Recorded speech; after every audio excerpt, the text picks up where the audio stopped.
નાહિયેર ગામે બુવા પાટિયા પાસે એસટી બસે બાઇકને પાછળથી ટક્કર મારતા ચાલકનું મોત। બાઇક ચાલક દેણવા ગામેથી નીકળી બોડકા ગામે બહેનને મળવા જતો હતો।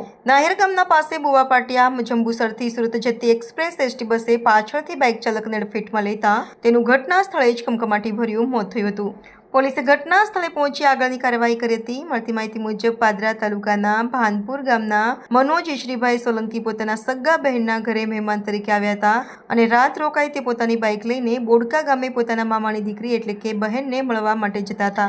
ત્યારે નાહિયેર ગામના બુવા પાટિયા પાસે જંબુસરથી સુરત જતી એક્સપ્રેસ બસના ચાલકે પાછળથી બાઇકને ટક્કર મારતા બાઇક ચાલક મનોજ ઈશ્વર સોલંકીને માથાના ભાગે ગંભીર ઇજાઓ થતા તેનું ઘટના સ્થળે જ મોત થયું હતું। નેશનલ હાઈવે નંબર 64 ઉપર અકસ્માત થતા આમોદ પોલીસે ઘટના સ્થળે પહોંચી હતી। ટ્રાફિક જમાદાર નરેશ ગોહિલ તથા હોમગાર્ડ સેફાન પટેલ તેમજ આસપાસના લોકો દ્વારા મૃતકની લાશને ઉચકી પોસ્ટમોર્ટમ માટે આમોદ સામૂહિક આરોગ્ય કેન્દ્ર ખાતે મોકલી આપવામાં આવી હતી। તેમજ અકસ્માતને પગલે નેશનલ હાઈવે ઉપર ટ્રાફિક જામ થતા પોલીસે ટ્રાફિક હળવો કર્યો હતો। અકસ્માતની જાણ થતા નાહિયેર ખાતે રહેતા ધારાસભ્ય ડી.કે. સ્વામી તાત્કાલિક ઘટના સ્થળે પહોંચી ગયા હતા અને બનાવની માહિતી મેળવી હતી। આમોદ પોલીસે એસટી બસના ચાલક સામે અકસ્માતે ગુનો નોંધી આગળની કાર્યવાહી હાથ ધરી હતી।